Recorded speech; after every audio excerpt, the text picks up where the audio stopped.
Folks, this is Marcus again, and for this podcast, I want to talk about a true story. At first, I want to talk about BBC. BBC actually has a lot of podcasts, and BBC has a lot of series of podcasts. BBC has an interesting series that I can't remember the name exactly right now, but I can remember the content. It's a series about black heritage and black history in the world.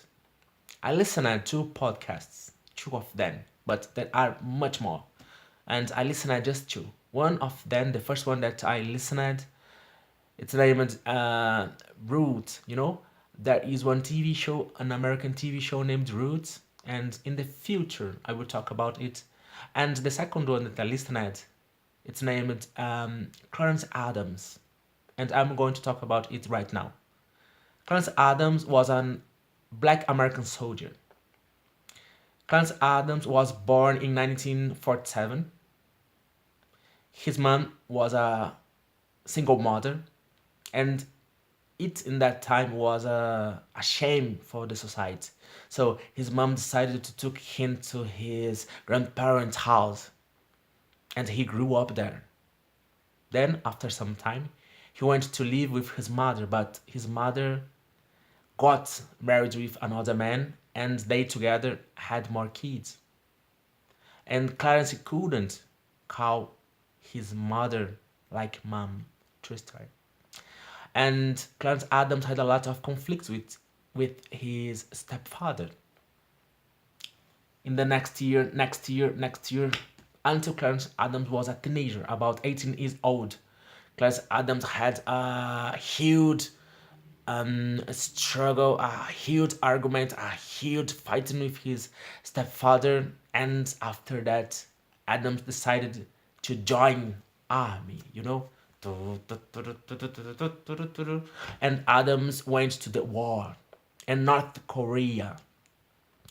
But Clarence Adams was caught by the enemy, and he was took to the war camp in China, and he stayed there for 3 whole years. After that, Clarence and the other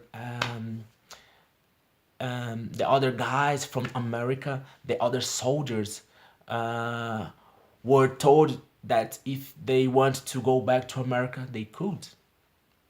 But Clarence Adams suffered a lot of things, even in the war camp, because the white soldiers didn't want to stay near the black soldiers, because at that time in the US, they had a sort of apartheid. Restaurants to black people, restaurants to white people. In the same bus, the front of the bus, the nose of the bus was for white people, and the back of the bus was for black people. Here in Brazil happened the same thing. My old man told me that his old man told him. It happened here in Brazil as well. Okay. Complicated issue to talk about. And the life in America was disgusting. Do you know that? It was complicated for a black guy. So, in China, when he was in the war camp, every single day, the Chinese guys, the Chinese army was given indoctrination to the American soldiers. And after the freedom of him, a lot of black soldiers, even white soldiers, decided to stay there in China. And the government gave them options. They had a lot of options, and I can remember two options. The first one was that the guys could get a job as farmers, and the other option was to study. And Clancy thought, why? Why I will go back to US? I know how the life there is. Why not to stay here and to try do something different? Because there, I'm not a human being. There, I'm a kind of animal, a kind of dog. I have a dog life over there. And here, the guys are offering me university.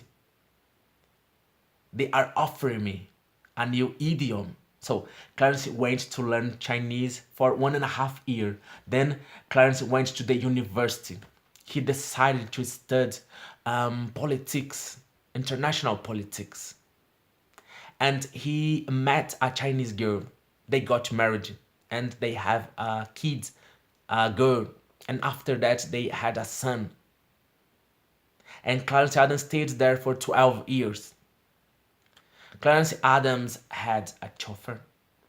He had a nurse, a babysitter for his kids. And the life was good. Clarence Adams, as a black guy, had a life better than he could have in America. His life was perfect. But the communism there was good at first, but after some time, the totalitarianism started annoying Adams because he appreciated justice, but the government was becoming different with the totalitarianism. So Clarence Adams decided to go back to America. And he was received with a lot of disrespect. A lot of unpolite people was waiting for him. He needed to go to the court to defend himself. And then he was considered okay. He didn't have guilty. He explained everything.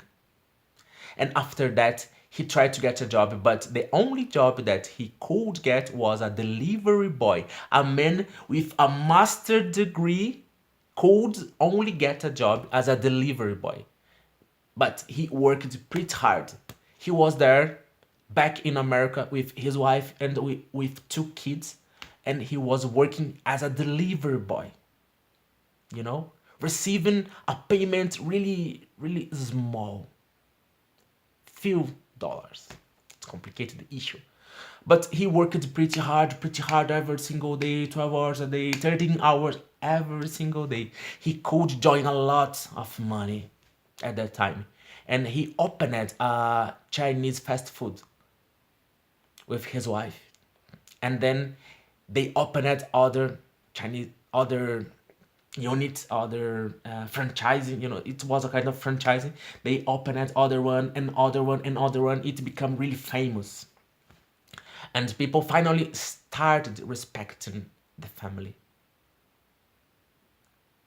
It's a true story, a good story. I'm about 18 minutes and I need to stop it. This is Marcus Ferreira. Perhaps you know me, perhaps you don't know me. If you don't know me, I'm a Brazilian guy from Sao Paulo. I'm trying to get a better English. And I hope to see you in the future, guys. See you. Bye, bye, bye, bye, bye, bye, bye. Bye, Clarence Adams.